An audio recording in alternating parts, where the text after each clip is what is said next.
Welcome to The Breakdown with Brodkorb and Becky, a weekly podcast that breaks down politics, policy, and current affairs. I'm Michael Brodkorb. I'm back with a bonus episode this week to unpack a disturbing and bizarre story that is making headlines across Minnesota.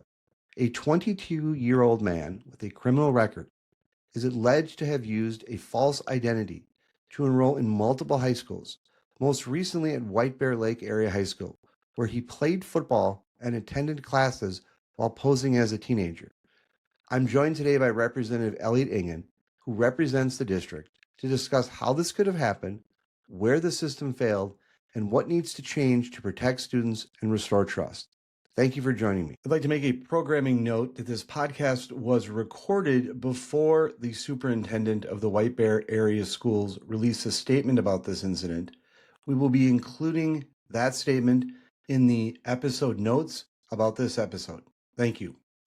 I am not excited, but I'm appreciative of Representative Elliot Engen joining me today to talk about this absolutely bizarre situation that's happening out in White Bear Lake, but also appears to have touched on Forest Lake and some other educational institution up in that area. In the interest of disclosure, I'm from Forest Lake, and I had some family members and people that I know up in Forest Lake bring this story to my attention. Then I read Representative Engen's comments, and so I reached out to him to discuss it. Can you update our listeners and kind of give us a little bit of a backstory as to why we're talking today?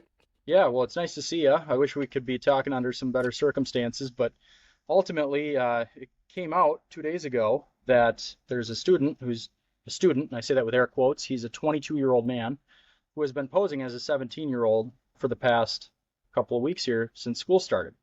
And, there were students who had actually had some notions that he was kind of creepy. They thought he was weird. I overheard one parent who then approached me and said, yeah, we had to kick him out of our backyard bonfire after the homecoming dance because he invited himself to a backyard bonfire with a bunch of minor girls. And that struck her as weird, so it kind of raised red flags. And all of a sudden, you see an arrest in Plymouth that is this supposed 20 or 17-year-old kid. Parents catch it. They send it off to the school. School gets notified by the police, and now all of a sudden they recognize who is walking amongst our kids. And for that to even happen at all is a serious systemic breakdown of the verification process that we should all entrust to make sure that our kids aren't walking amongst literal felons. So now there's an investigation that's going on, not only into the multiple accounts of criminal sexual conduct with a minor, but forgery of documents and a whole host of other things. So it really is a wake-up call for all of us here in the community to ensure that our school is being overseen by leaders who know how to lead, because this shouldn't have happened in the first place. What needs to break down from a systemic issue, from a standpoint of just the system? What needs to break down that allows a 24-year-old adult to enroll in high school? Everything needs to break down. And that's exactly what happened in this scenario. It really is sad that we haven't heard anything from our superintendent and all but one of our school board. The fact that there's nobody talking about this and parents are finding out, third hand, that's disgusting. And just the lack of trust, the lack of security in our schools, it's a big deal. I mean, my brother's a senior at White Bear right now. He's seen this guy, a man, in the halls. He has a rap sheet a mile long, previous convictions, felony convictions, and he was playing on the football team. So everything needs to break down for that to happen. It appears, based on media reports, that he's done this at multiple schools. I went to Forest Lake High School, and media reports say that and I think they have a picture of him playing on the Forest Lake football team. So he's done this at other schools. Explain to our listeners to what degree you know. Yeah. What was the student interaction? It appears, and I'm literally stunned by this, that a 22-year-old adult male with criminal convictions was walking the halls as a student. It appears at multiple schools. So it's my understanding that because he was under the age of 21, he was still technically high school eligible when he went to these other schools. He's listed on the Centennial Cougars soccer roster a couple years back. He was listed on the Forest Lake football team a few years back. He had attempted to enroll into Minnetonka and was denied. So apparently some verification of enrollment is being taken place in other schools, but not at White Bear. And then this last one being White Bear, it's just absurd. And the fact that nothing was there to flag this is really scary for parents, because this could happen again. And actually, after doing some research on this particular instance, I saw that there were 3 or 4 others in other states that have occurred too. So, and one of which ended in a sexual assault occurring in a bathroom at that school. I know that there's a lot that needs to be done to make sure that this never happens again. It's a sad day in our culture when people feel the need to do this at all, but we need to put in the proper safeguards to make sure that students can go to school and learn without having to look over their shoulder and wonder if their peer is actually a serial felon. Are we aware if this individual has graduated from an educational institute somewhere else? I haven't seen anything that would indicate that. And he's changing a name, it looks like, too, because it was tough to initially find what his legal name is. One thing that I do want to bring up that is a big deal, and we do need to talk about, is the DFL changing a couple years back the enrollment verification documents that are eligible to get you into a school at all if you're a migrant. So it sounds to me like this man, this 22-year-old man, was a Liberian migrant, and so therefore there's not necessarily a need for updated vaccine records or a social security card or a birth certificate. Those are kind of thrown away to the wayside if you're a migrant. So that's where I think this is all stemming from.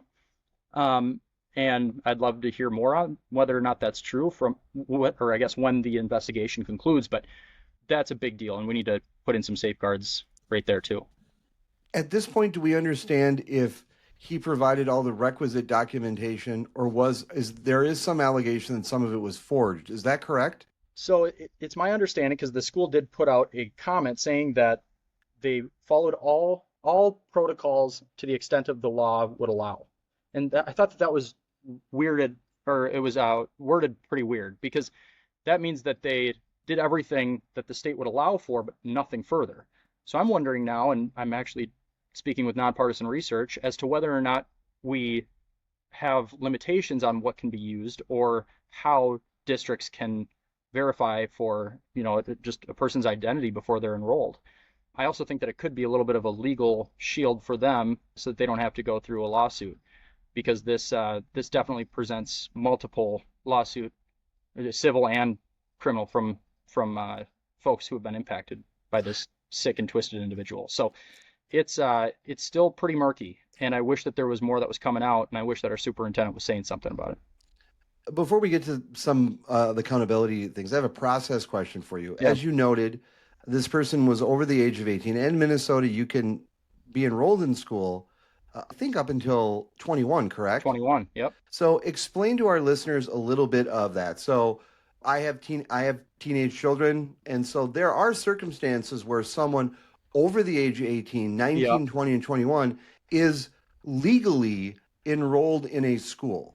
But once they get outside the age of 21, that's when they can no longer participate Right. in an academic experience, in a traditional academic experience like going to high school. Do I have that understanding correct? That is completely correct, yes. And that's why these previous incidents that occurred at other districts we're not really talking about, because there could have been some issues still there, but he's technically eligible to be a student enrolled within the school. In this particular case here in White Bear Lake, he is not. There's nothing that would allow him to be a student walking amongst other quote unquote students. It's a breakdown of everything, and the trust is gone from the school. The amount of parents that have reached out, either crying or fearful or wondering if they should continue to send their kid to White Bear Lake Public Schools, it's overwhelming. And I can't imagine what you're getting, Representative. I graduated from Forest Lake High School in 1992, and over 30 years ago, and I have friends who I went to high school with, and people and others that I know up in the area that have reached out, that brought this story to my attention. Yeah. And it's the basis for, 30 years ago, and I can't imagine, and you disclosed in this interview that your brother was Yeah, literally walking around the high school with this person. exactly. Yeah, and I'm a product of White Bear Lake Public Schools. It's where I met my wife. We started dating our freshman year. My parents, they met and got married after being high school sweethearts at White Bear. It's a big community that has really valued and respected our public schools here for a long time, and it's degraded so rapidly because it seems as if we're always in the news, but for the wrong reasons. And it is overwhelming and scary the amount of people that have reached out and said they either knew this person, their child knew this person very well, or ran around in the same circles, had a friend who was potentially Snapchatting with this person, which could, open up some issues for, the sexual side of things. There were a lot of people who interacted with this kid, and he was going around a lot of social circles, and so everybody's pretty scared about it, including my brother. Absolutely. What is the procedure now? You and I are kind of want to zone in for a second on this 18 and older thing because Yeah, 18 in Minnesota, this has exposed something that I hadn't really thought about before, which is people can be teenagers can be a part of the criminal justice system yeah, before they're 18 and they can participate in high school. But where what this situation has exposed is someone over the age of 18 who was adjudicated an adult in some previous criminal matters, yep. sentenced as an adult, and he is then still able to register even either under some false documents potentially and register high school. My question to you is this: if someone is over the age of 18, let's say they're 19, 20, 21, And they have an and they're adult criminal conviction, then why are they can still a they student? register in high school? I don't think that they should be able to, and that's actually one of the things that I've been discussing with nonpartisan research staff and how that would look legislatively if we have some sort of a fix for this, because this can't happen again. And it's not just schools. Actually, there was a letter sent out by Eagle Brook Church right up the road in White Bear Township, and they were notifying parents that he was attending their youth group, their student youth group on Wednesday nights. So we're trying to figure out language that covers some of those other spaces where it's a student only type of activity. The football team, you can be a non-public student who also plays for a public school's sports team in a lot of districts. So we need to have a catch-all so that people don't see this as an opportunity to go and prey on vulnerable students. You've called for some accountability amongst some of the academic leadership in your area. Describe to our listeners what you've done, what you've called for, and what are your expectations? Well, I think the bare minimum expectation out of a superintendent or a school leader, school board members, after something like this happens, is to say something about it. Have some form of communication with the parents and the students who are looking for guidance and looking for reassurance that it's not going to happen again. There's been none of that. In fact, it was the principal who put out a statement in response to them being caught up in this. So it's not like they proactively came out and said, "Hey guys, we discovered something." Nope. Once they were reached out to for comment, that's when they spoke out about it. That's horrible. That's not indicative of actual leadership, and it's actually a repeated pattern that Superintendent Wayne Kazmarchak is engaged in. Whenever there is some sort of a scandal, whenever parents are seeking answers for a problem that their kid is going through, it's kind of radio silence. And then all of a sudden, when it's swept up under the rug and forgotten about in the news cycle, that's when a very well-crafted statement is put out that looks like it was made alongside a crisis response management team. So I don't want this scenario to be another one of those instances. I think that there is true accountability that needs to happen and needs to happen right now so that parents can entrust the school district as a whole again. But the only way that I feel that they're gonna get there is if he resigns. So I called on him to resign. This is ultimately an issue that starts at the top, and there were multiple families that had reached out because they suspected that this was the case, and there wasn't responsiveness on his end. I want to just validate what Representative Engen said from my perspective. Becky and I have had the pleasure of having Representative Engen on our podcast multiple times. This interview came about because of my connections to Forest Lake and classmates that I went to school with who now have students in the area who know I have a podcast, brought this to my attention, raised some concern about it. And then I dug in and saw that Representative Engen and his family was impacted at this directly. He disclosed in this interview that his brother is attending a White Bear Lake High School, and that he was, by all accounts, walking around the halls with this individual. What's aside from the criminal activity that this person has been adjudicated for Yep. and what would be the crime or what would be the consequence? Is it forgery? What would it be related to what he did here to get into the high school? Well, I think that the investigation is taking some time, and there hasn't been too much to come out from the law enforcement agencies that are dealing with this because it's ongoing, and they're trying to figure out the strongest case that a prosecutor can present regarding the sexual conduct that occurred. But there's a whole host of things. I think we could end up having a three-page charging document if we pursue everything: forgery, fraud. I know that there are ramifications for misleading a school as to who you are to gain entrance, as well as a whole host of other exploitation charges. So I'm curious to see what that looks like, but it's still ongoing. This has been a real tough few months in Minnesota. We've Yep. had a lot of ugliness, and I got to tell Oh, you, this is just horrific. And the because one of the things that is a lot of discussion right now is about school safety. The fact that someone was from a bureaucratic process was able to get in and gain access to a school is just as serious as other attempts to get into a school. yeah, yeah. And what, as a parent, I was discussing this with my family yesterday, but then when my phone started to ring this morning about the Forest Lake connection that I have, Hmm. what should parents be doing?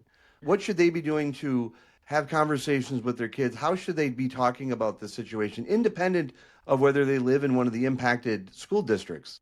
They should be demanding more from their representatives because there are a lot of things that we can do to not only prevent this, but never have it be a discussion in the first place. It's truly sad that we're reacting to this, and then we're thinking about policies to stop this from happening again.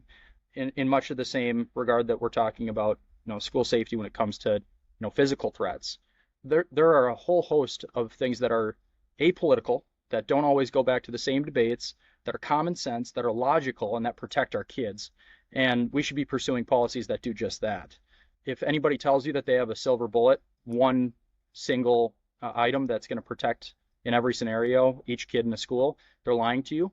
But there's some very common sense ones that are pretty surface level, and verifying that a student is actually eligible to be a student should be chief amongst them.